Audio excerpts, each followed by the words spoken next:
Ayan guys, ayun. Ayan guys, trabaho na siya guys. Kuan sa kanang Trabaho na ko guys. trabaho na siya guys, kayo ami kaunon guys. Okay. Mas mabidaan na po ko sa sakyanan. Mabiyaan siya siyang service guys, mintin na bisa kabiyaan. Yung gwapo ta nga mabidaan. Sayang. Guys, naana guys, oh, nag-andar na guys. Ato na ko guys. Ay.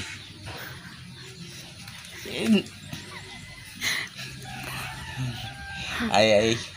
Hawiran ko guys sa mga asawa guys, oh. O di ko palakuan kay sila guys, ato na ko guys. Ayan guys, trabaho na siya guys. Trabaho na siya. Punta na siya sa kanyang trabaho guys. Mamaya na naman siyang hapon guys, babalik. Yan guys. Yan. Yan guys.